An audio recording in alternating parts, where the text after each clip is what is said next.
to point out a couple things to you.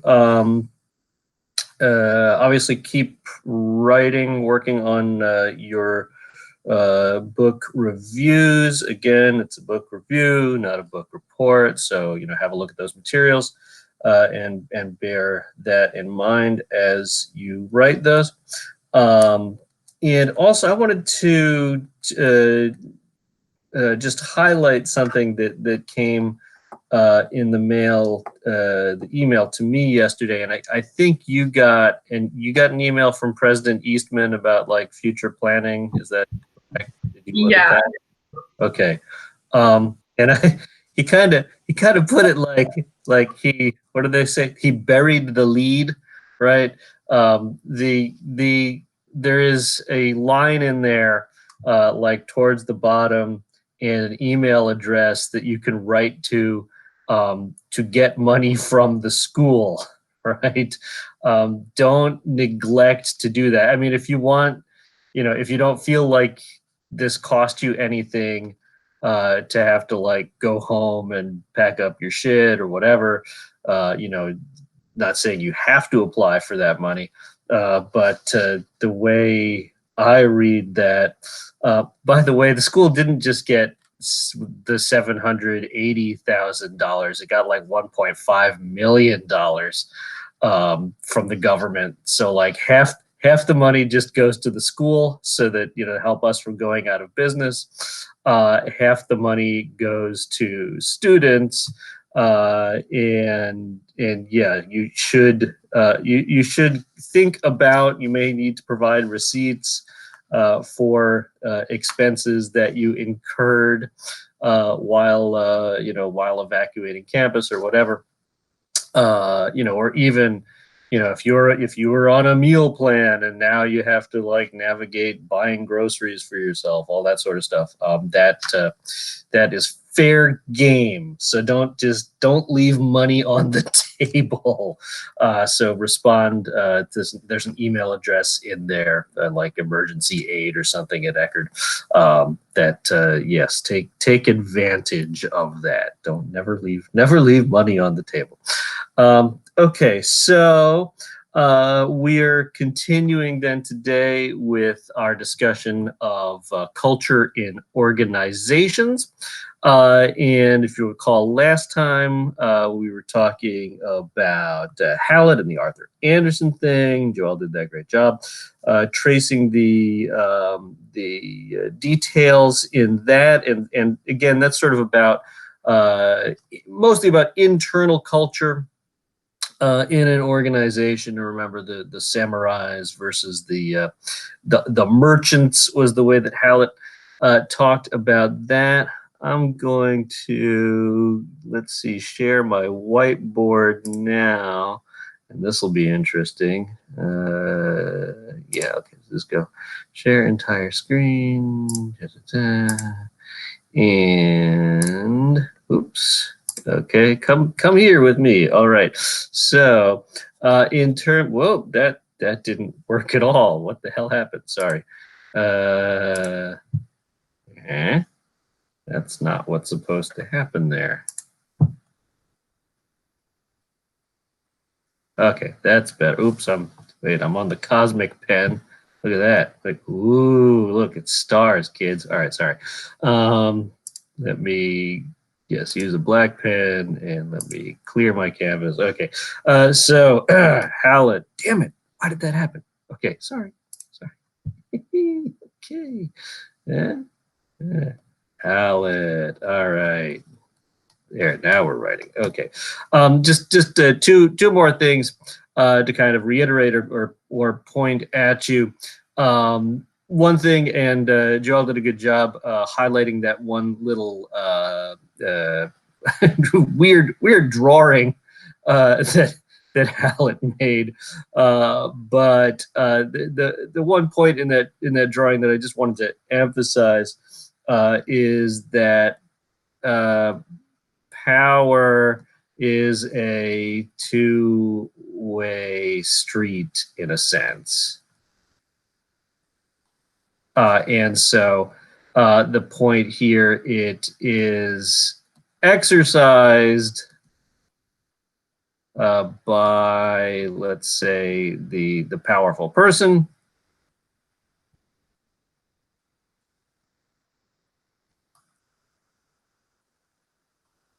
And in that case, that was somebody like, oof, boy, that's rough handwriting. Okay, somebody like Arthur Andersen specifically, but it only works if it is recognized by the, let's say, the governed.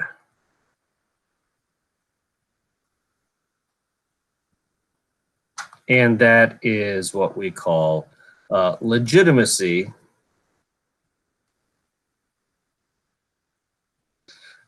You may recall Griswold talked a bit about that, and this is kind of some real, in a sense, real basic sociology of power material.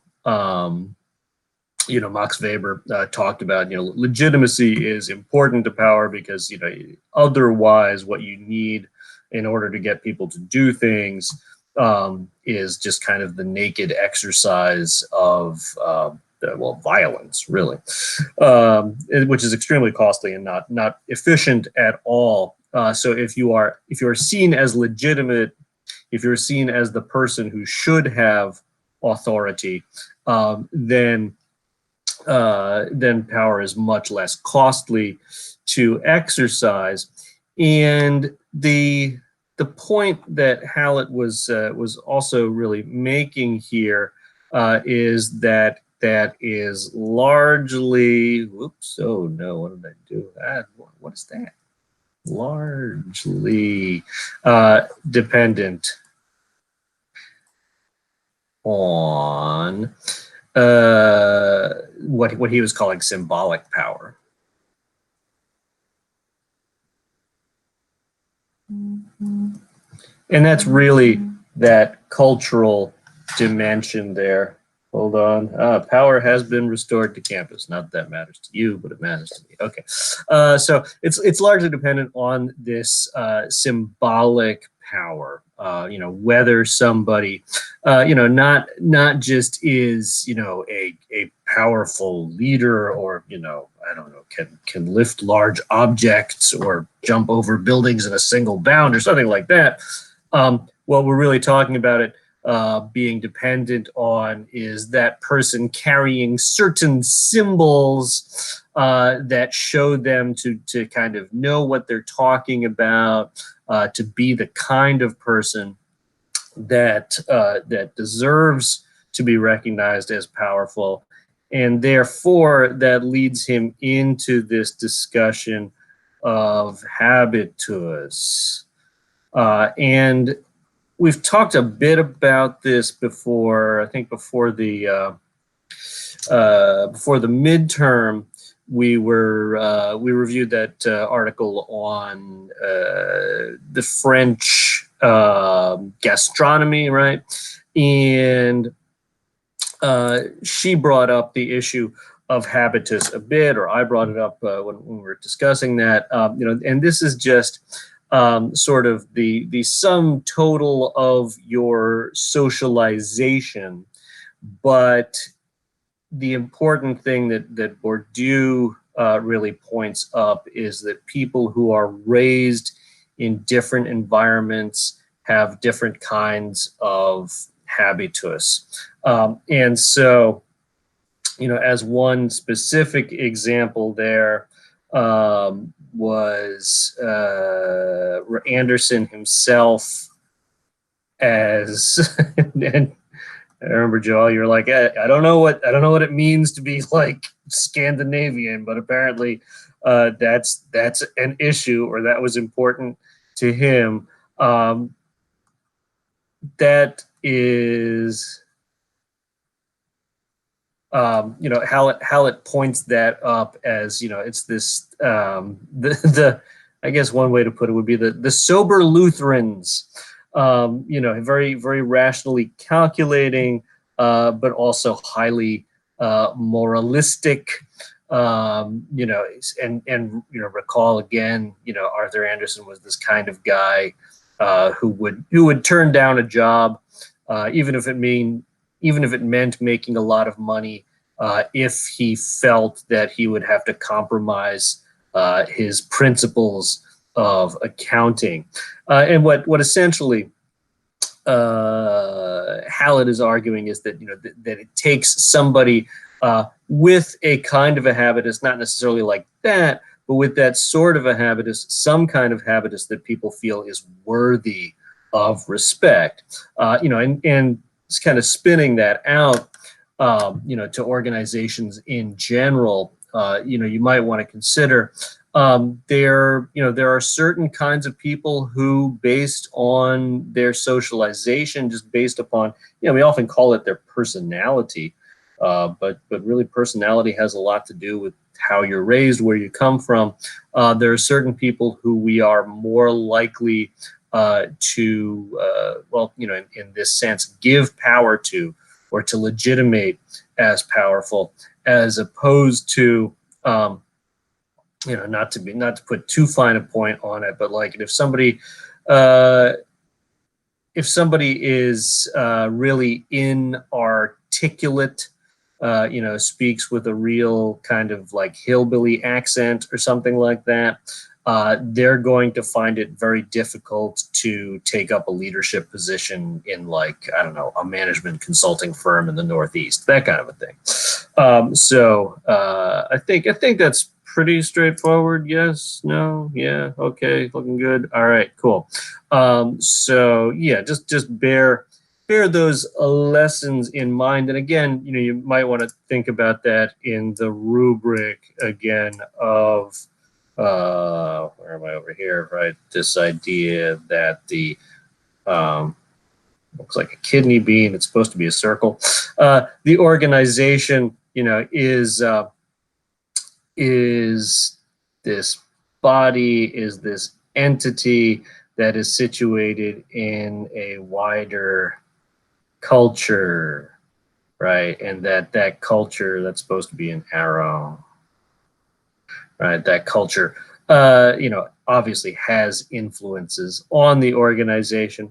You know, we might think in some other contexts that certain organizations have impacts on the wider culture. That's pretty, that's more unusual. You know, it takes a pretty large scale organization, but they are out there, right? So McDonald's, for example, you know, large corporation that has had a significant impact on our culture, you know, to the extent that somebody like George Ritzer talks about the McDonaldization of society. You know, so people have taken their practices and used them in different kinds of organizations. It also just finally, you know, again, it's unusual, but the point about Anderson and the Enron scandal was that, yes, that organization and you know, I mean, ultimately the loss of value to lots of shareholders, right? Lots of people lost jobs, lots of people lost money. That did result, arguably, in a significant amount of distrust for the financial services industry. I think we can pretty safely say. Again, Minute Maid Field is no longer Enron Field, by way of example. Okay, moving along then, unless there are questions. Okay, yeah, and again, class is small enough, you can always just turn on your mic and yell at me if something does come up. Then today we're talking about what is it? Mizrachi et al. Mizrachi, Drury, and Anspach, Israeli sociologist, Israeli organizational sociologist. So I'll point out too, you don't get many pure ethnographic pieces in the American Sociological Review. So this is kind of a bit interesting from that standpoint, but of course, obviously, this is framed very much in a business rubric, is really kind of written as straightforward as they can. And so a few things, I think, just to start off, it's worth discussing this notion of trust. But remember, the bigger point here, or I guess the takeaway that I want you to consider, is this point about organize. I think this is the title of the chapter from Griswold, right? Organizations in a multicultural world. And so in this sense, let me, no, not that. Yeah. Okay, in this sense, if we're making, again, let me see if I can draw a better circle. Hey, wee. Okay, sorry. In this sense, we look at the organization being kind of literally between, so like even just geographically. I mean, this is a little unusual. Although there is, I don't think it's as hot as it was like 15 or 20 years ago. But this organization is kind of almost literally on the border between Israel and Jordan. A lot of different organizations face this, right? Face the fact that as more corporations are multinational, even just in terms of, as we've kind of really seen a fine point put on this, about how so much of our production is done in China. So even American corporations, where all the money stays in America, where all the products are used by Americans, are often outsourcing their production processes to China.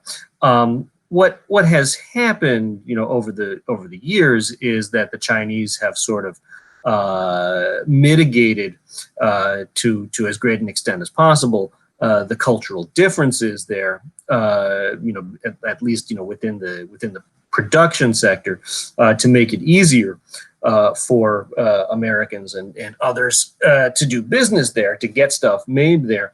But that's always going to be a bit of an issue when the organization lies between two countries, or has to negotiate the culture of two countries.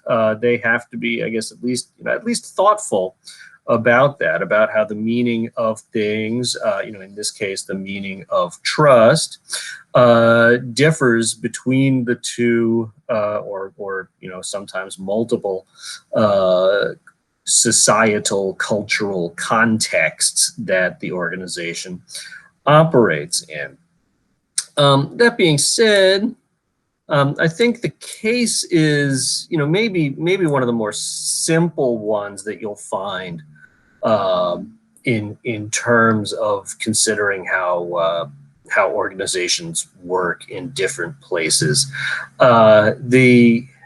There are a decent number of studies of this thing, of the idea that an organization has to negotiate different cultural contexts, and here at Eckerd, even there are whole classes on this stuff, right? I think it's Jaskowski teaches those international business courses, where a lot of the question is, obviously there are legal questions about how the different business apparatus is set up differently under different legal systems in different countries, but also very much about the different cultural environments that organizations have to deal with.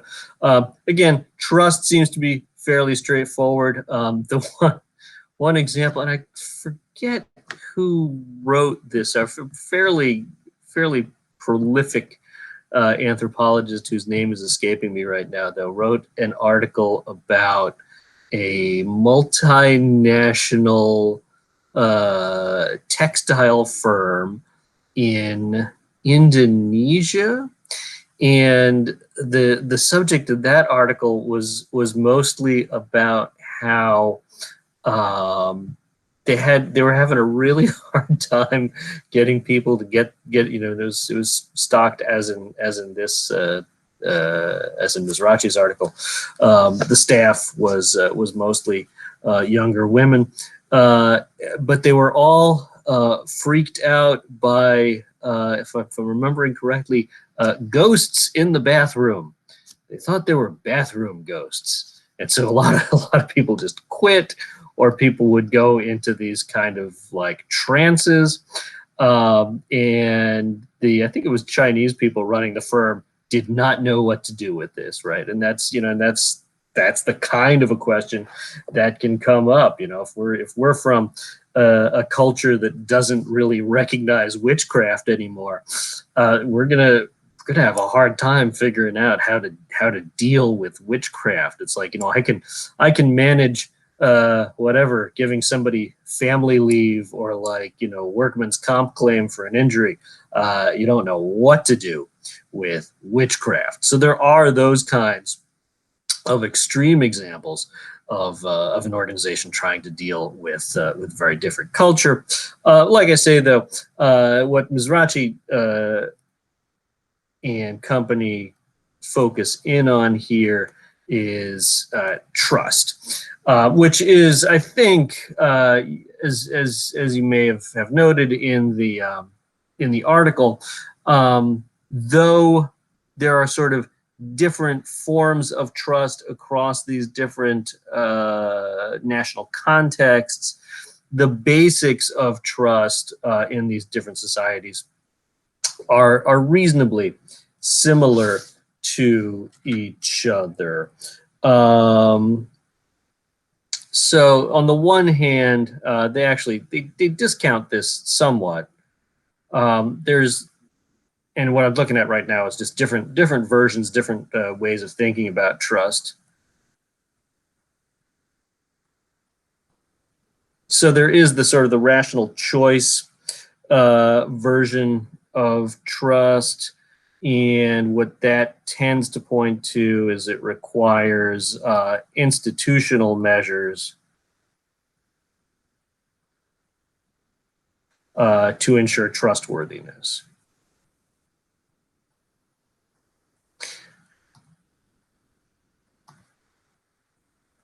And what that means is, for example, contracts. The assumption in rational choice.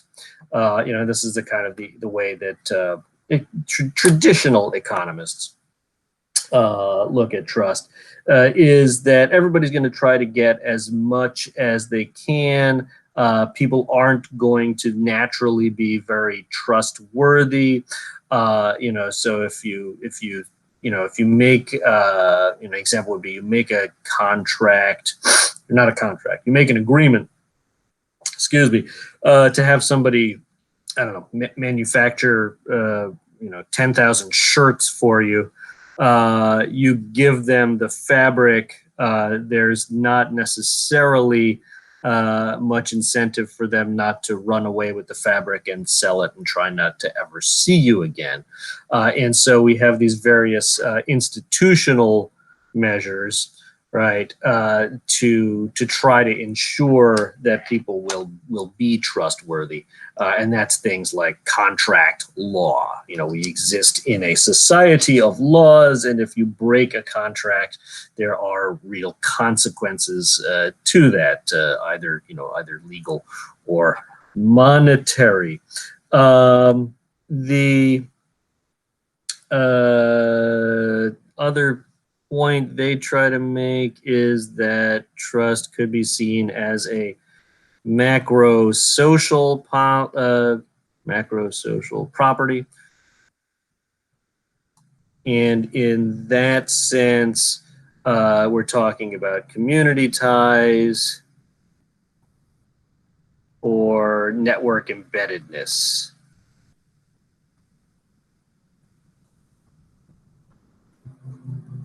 And that mostly just means embedded. Oh boy. I'm going to try to use my eraser. Can this work? Oh, look at that. How cool is that? All right. Embeddedness. Meaning if people are in networks with one another, they're going to trust one another. They're not going to screw each other because they know that that's going to come around to bite you in the ass. If you're the kind of person who takes that fabric and runs away, if you're within a social network where all your other potential clients are there, nobody's going to trust you in the future with their fabric, and so it really makes the cost of not being trustworthy very high. The way that these guys look at trust, though, is to show that it's more of a continuum, or to put it in Swidlerian terms, a toolkit. So the idea here is that people have different forms of trust that they can draw on. That it's not merely a network property or a sort of property of rational calculators, but rather you have calculative trust, and everybody has people in different cultures have access to or think about trust in these different ways. So as calculative trust, which is limited relationships.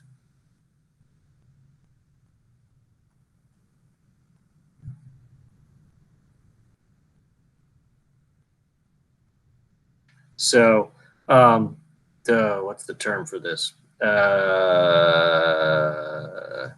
Sorry, Parsons. We can go back. We can go back to old Talcott Parsons. This was one of the pattern variables that Talcott Parsons outlined in the 50s. So a limited relationship he would call a specific relationship, which means like in the context of this article, it's like if you and your boss like only ever see each other in the context of work, you don't talk about your families or whatever, you have a very specific relationship, a very limited relationship, and therefore you rely upon calculated trust. Like, so I know that this guy is going to do this thing because his paycheck depends on it, something along those lines. As opposed to normative trust,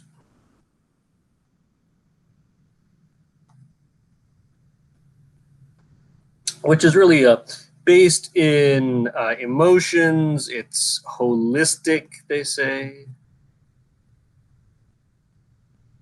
And really what they're pointing to here is what Parsons would call diffuse relationships.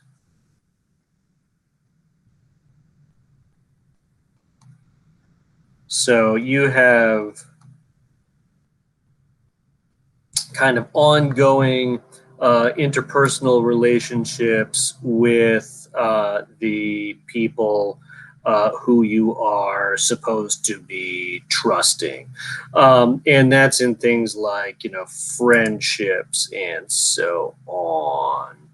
And okay, that's a side conversation. Yes, Michigan is a really good sociology school. Okay. Um,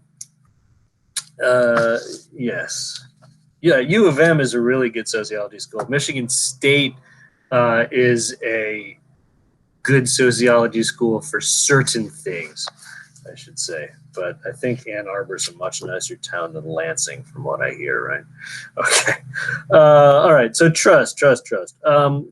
And their argument, again, is that this is a toolkit kind of an issue, or what they call repertoires. Repertoire. That people have access to these different kinds of trust, and not unlike what Swidler says about settled versus unsettled times.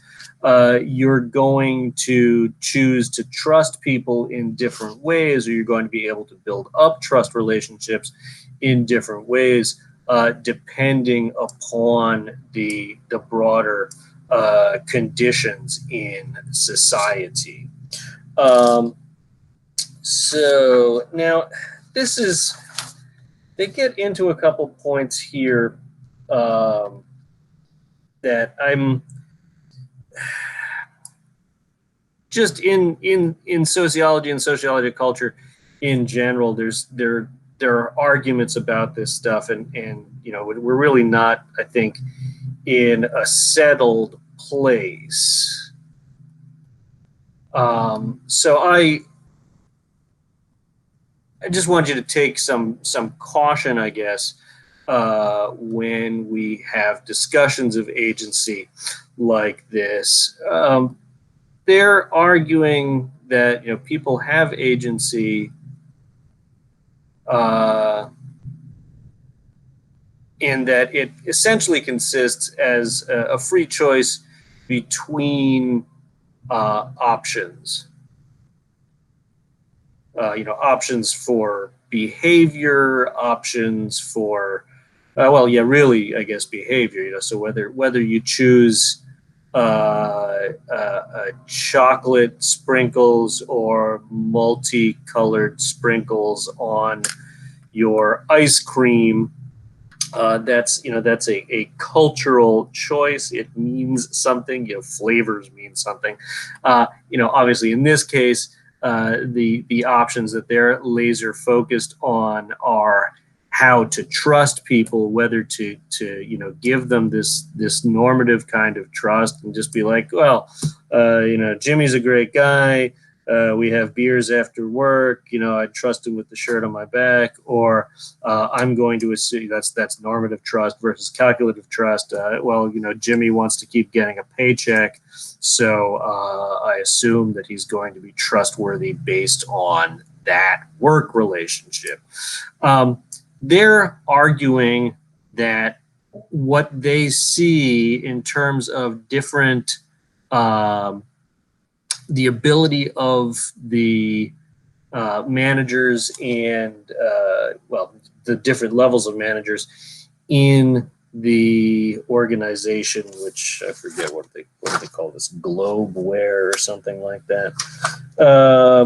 That those different choices about trust are agentic, that those are real and free choices that people make.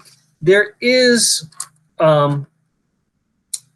some question about this, though.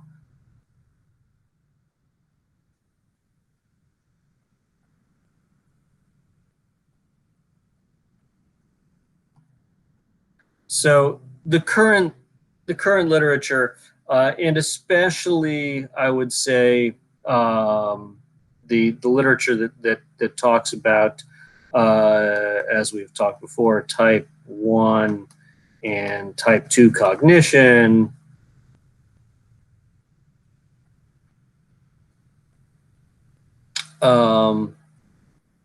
really questions this and says, are choices really conscious or free?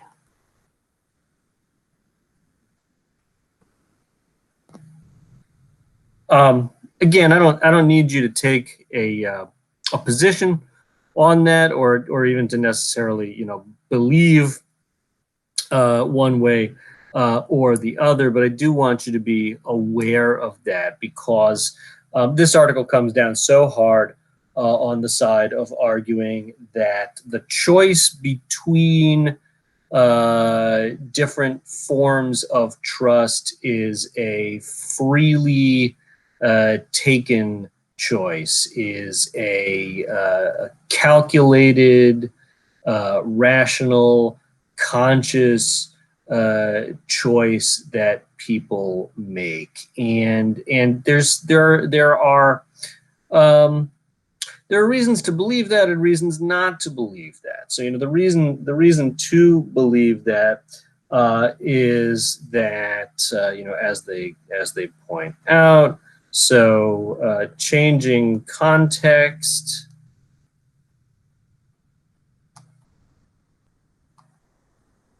leads to different forms of trust.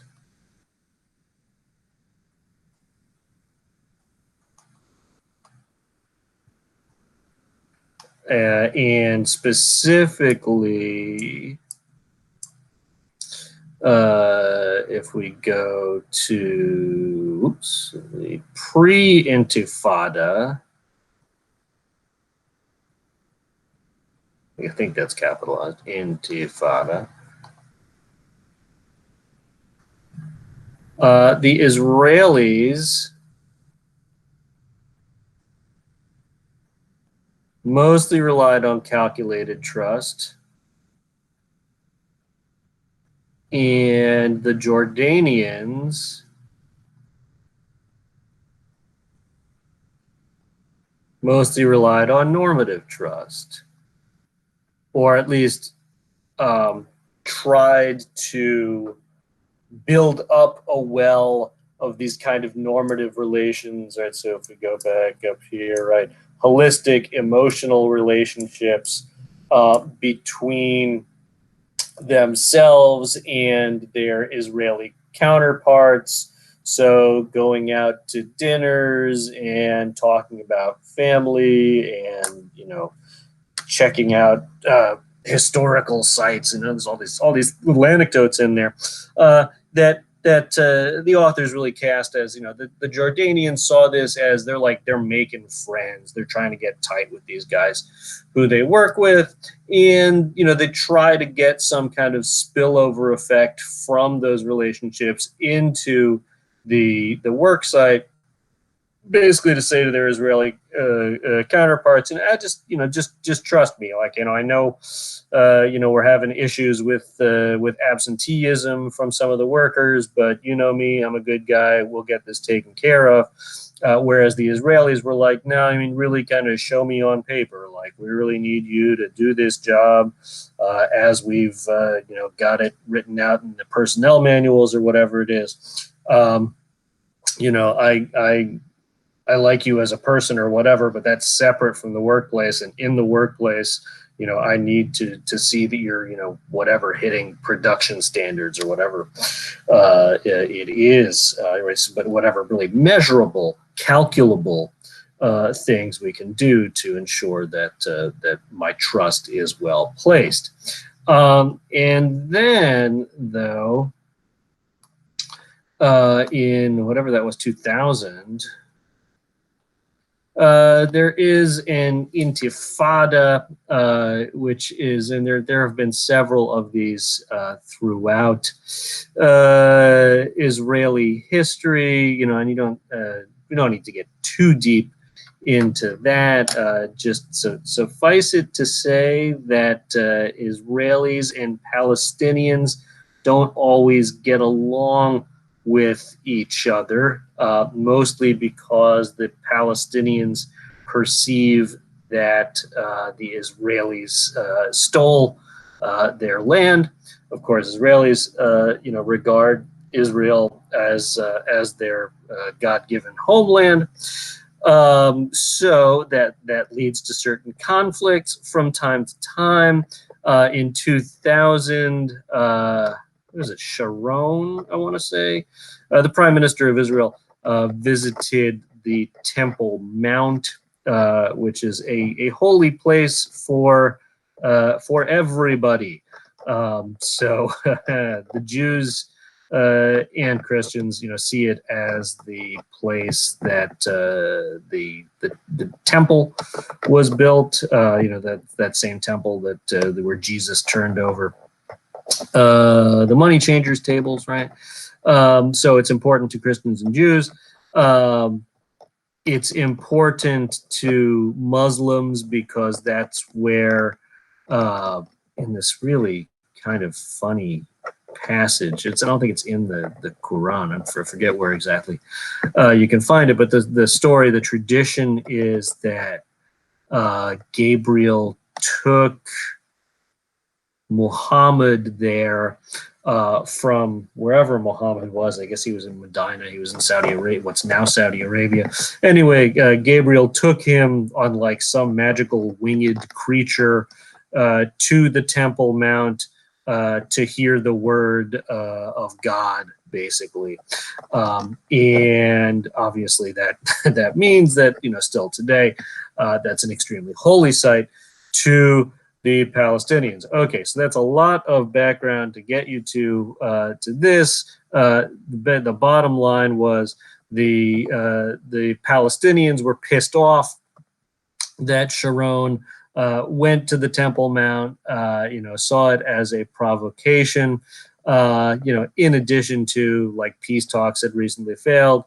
And so that began a sort of a 4-year, you don't really want to call it a war, but it was more or less like a war. So Palestinians were doing a lot of like rocket attacks and terrorist attacks on Israelis, and the Israelis responded, by bringing the army into Palestinian lands to try to squash the terrorists.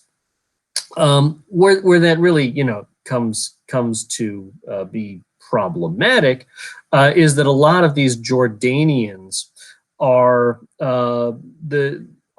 themselves refugees or the children of Palestinian refugees. So a lot of these Jordanians actually identify as Palestinians. A lot of the people who are working in this Globeware plant are, ethnically Palestinian, but also, of course, just more generally, Jordan is a Islamic country, as opposed to Israel, the Jewish nation. So what that all means is that now Israelis are personae non grata in Jordan.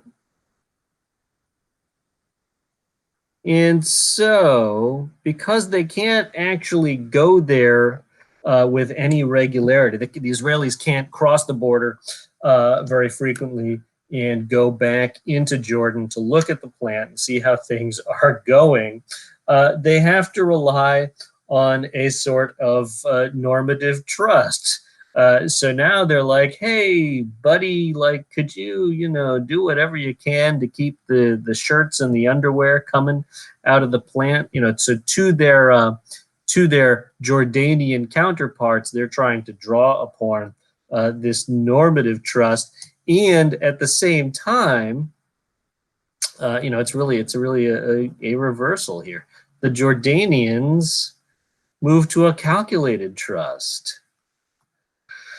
The Jordanians, say like, hey, we can't be like buddy right now, especially because of the political context that they find themselves in. They can't be good friends with Israelis because Jordanians in general are pissed off about how the Israelis are handling the Intifada.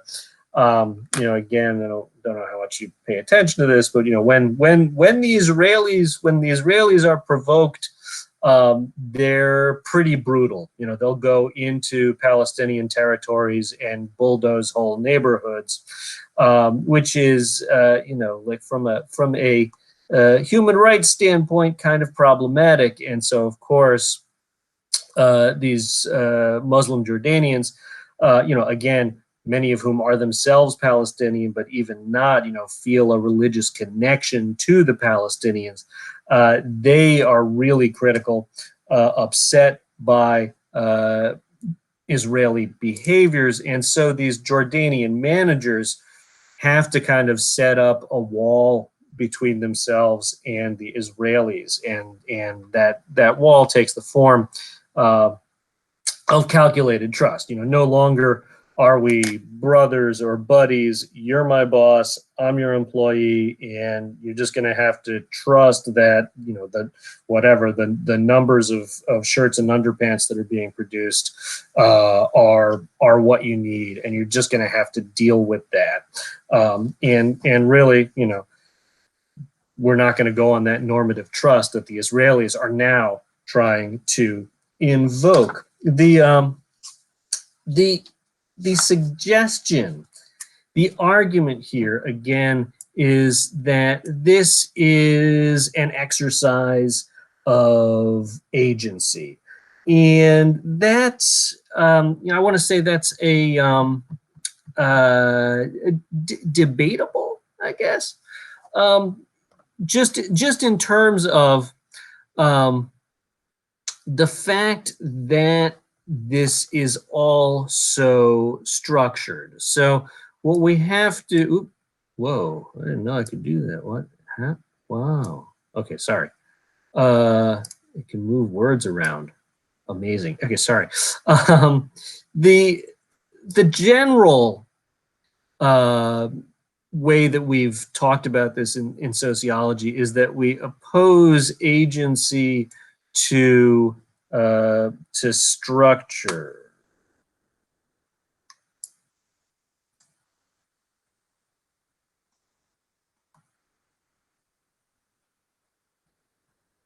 And this would really be more like, in one sense, the switchman model. So I don't know if you remember that from, again, before the midterm. Really saying, given conditions, you have very limited options for how to behave. And those are given in the culture. But what we would really be talking about here is like, the culture says you've got normative trust or you've got calculative trust. And now the structure has changed. And so you're just going to invoke one of those forms of trust. Really free choice, right? That is highly structured. So this is an argument. This is an active argument in sociology. Clearly, I think, as just from a philosophical standpoint, human beings want to believe that we have a great deal of agency, that we are masters of our own domains, that we are the authors of our life histories in another sense. There is a I would say growing body of sociological research, social philosophy that really questions that. That's kind of returning to this notion that, because this was, early on, if you read Durkheim, that kind of thing, like, you really get a sense of like, well, structure is everything. We don't have much in the way of choices. And people, I think, are really kind of returning to that. You know, it's like you have this world of choices out there, sure, but you know, your structural conditions limit you in such a way that you don't really have much of a choice. So where they say that this is the Israelis making a choice to now try to apply normative trust, or this is the Jordanians making a choice to apply calculative trust, I would just encourage you to consider that this may be a really structured thing, that they really have very limited options. And in a sense, you know, so the switchman metaphor was, let me see here. Did you play with model trains as a kid? Or I guess a lot of adults do this too, right? So this is kind of what a train switch looks like. And you have a little like box here that will move this part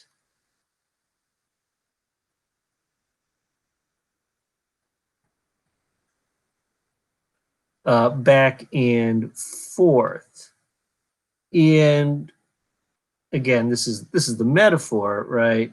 Do you really have much of a choice, or are your choices very limited? And in fact, is it maybe that the structural conditions throw that switch? So, you know, if in the metaphor,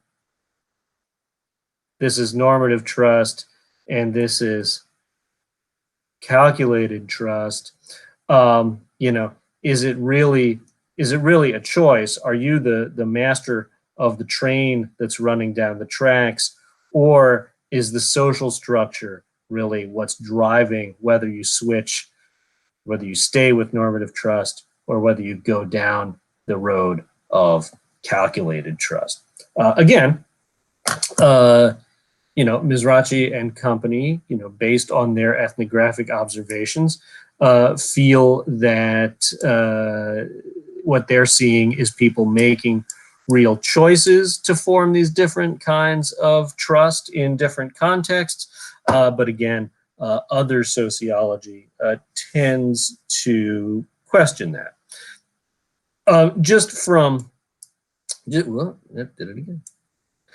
Just backing up again, the broader point here is that the way that an organization operates, the kind of culture that is deployed by people in the organization, is variant based on the social context. And what's really interesting here is to look at that changing context. So not only do you have to be aware of some static context, you know, again, the Griswold example of Japanese people really want you to treat their business card very respectfully. You know, that's a kind of a static contextual thing. You have to be aware, though, of changing context. Obviously, a war is an incredibly fraught context change. But you know, even think now, as we proceed through COVID-19, that is changing context and is calling for people to draw upon different cultural repertoires and different kinds of behavior that they may never have done before. So if if you're trying to run a plant in Italy these days, or Wuhan, China, you might find things are changing in unpredictable ways, and the static cultural context that you've come to learn is no longer applicable. Again, we might question though how much real choice is going on there. Okay, are there questions? I'm not seeing what can I do. So I'm going to stop presenting, and I will post that weird whiteboard thing to the website in addition to Moodle, in addition to the class recording. And we got a couple minutes. Might as well just take a look at Moodle, see what you guys are doing with this. Hold on. So I'm bopping around on Moodle at the moment. And we're all the way into April. And okay, discussion for the 17th.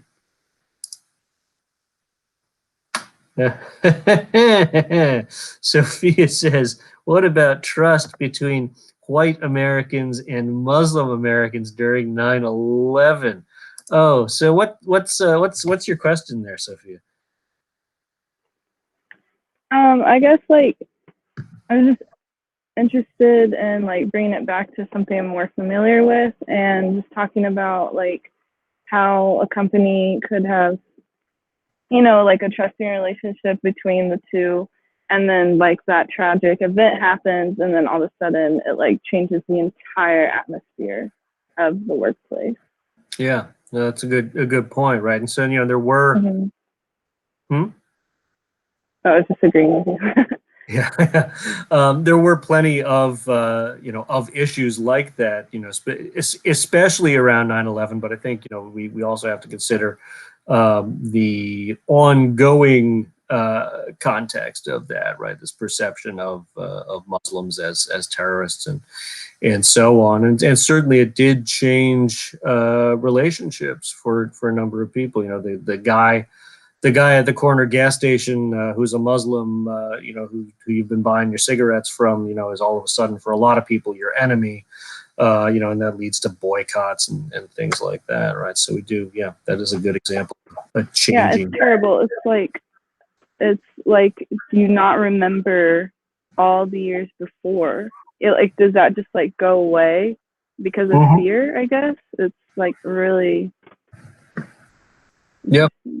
Fear and anger, right? And it's a good kind of example of you know, just generally how meanings change, right? How external events lead to the meaning of things, or in this case, people, to change, right? So that's yeah. Okay, looks like we're at the end of class. I'm gonna stop recording now. Mary, if you want to hang out for a minute, we just talk about environmental sociology. Okay, cool. Otherwise, I'll see you guys on Monday. Have a good weekend.